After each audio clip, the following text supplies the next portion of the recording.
interesting he hadn't seen Garret, Garret, wake up. We have company. We certainly do. We certainly do. Welcome, everyone.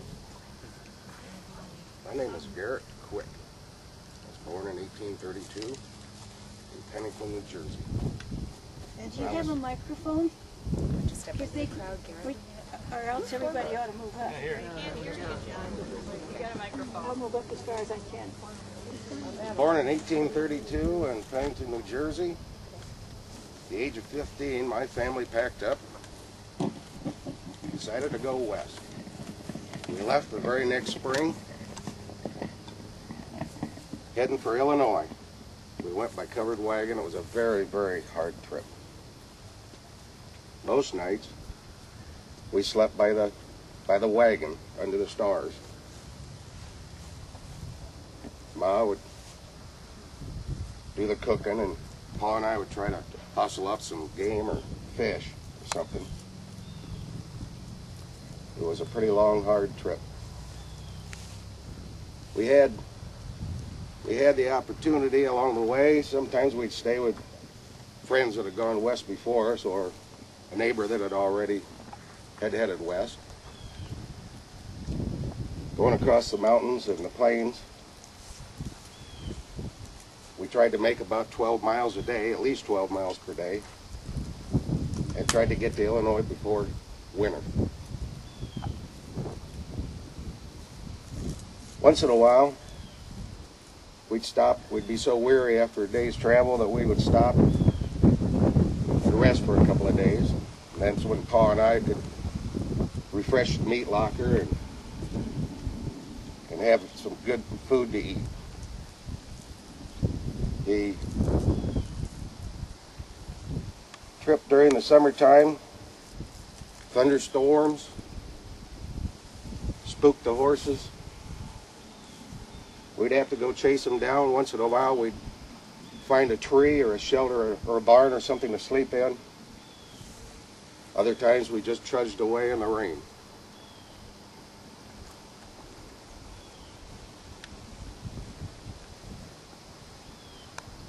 When did you come to,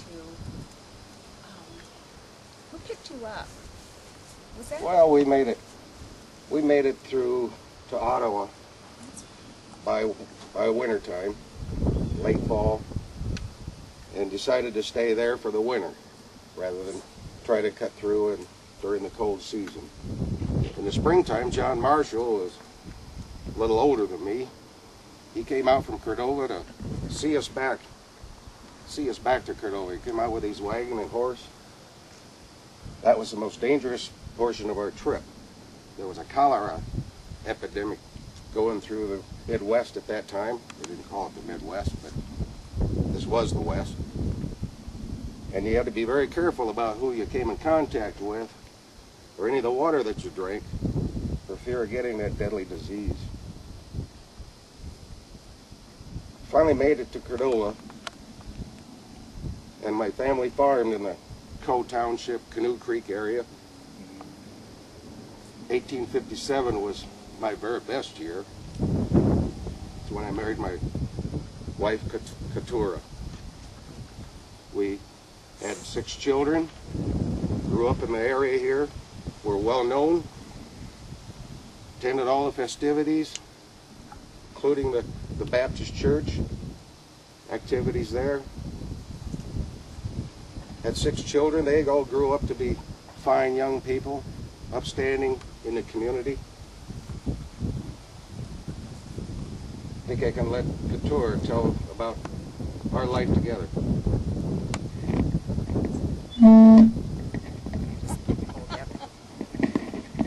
Thank you, Garret.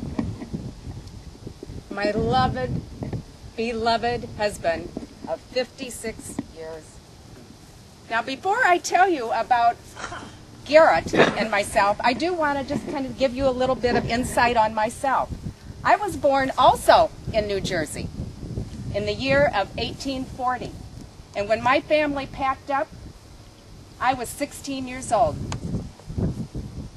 But unlike Garret, I didn't come in a horse and a wagon. My family chose to come by the most modern way of traveling. We came by train. We traveled at the amazing speed of 35 miles an hour. We zoomed. We had luggage. We had cargo. We had people. Now, the train, before I tell you about the good part of the train, let me tell you, it wasn't all fun and games.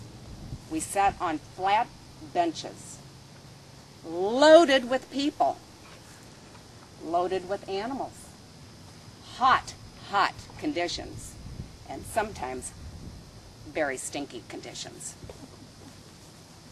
But that's okay. We had windows. But beware of those windows, because when you opened them, the hot live ashes from the wood-burning engine would come pelting in at you, covering you in soot and burning the only clothes you had. Well, the trip was really good until we made it to Pennsylvania. And my Lord, I have to tell you, it rained. And it rained, and it rained, and it thundered, and it was just the worst storm I'd ever seen in my 16 years of life. Well, the Pennsylvania soil couldn't hold it, and the tracks washed out. Well, guess you have to pack up what you can carry and go around that washout and wait for your next train to come. And it did. On the way to Rock Island, my destination, we sang songs, I got to know some people, we told jokes, we danced. So it wasn't all bad. And we were going 35 miles an hour. So, okay, we make it back. And that's when I met Garret. And that's when we started our life together. We farmed in Coe Township. We had 6 children by then. And we weren't happy.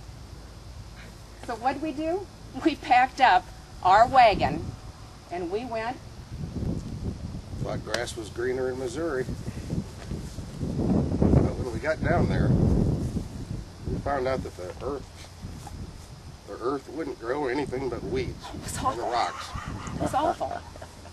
And besides that, the people down there were just plain old, weren't very friendly towards Northerners. I think it had something to do with the war. So we turned around, packed up the family, and headed back to the area here in Cordova. So we started farmsteading in Cordova. We did free-range cattle. They branded on the Meridosha. There were Indians in this area also. The children split the duties. Some of them did the gardening and the canning and the preparation of the food. So we had 8 mouths to feed. And we were wonderful. And he was the best farmer around. And he even brought some of, Garret, would you help me and maybe pass some of this stuff out to, to our visitors? Because not only did we have enough food and were we that great of farmers to share with our family, we also shared with our friends and occasionally one of those stray Indians that would come in their blankets.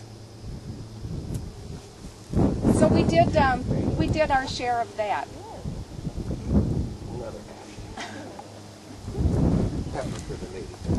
In 1913, my beloved Garret died.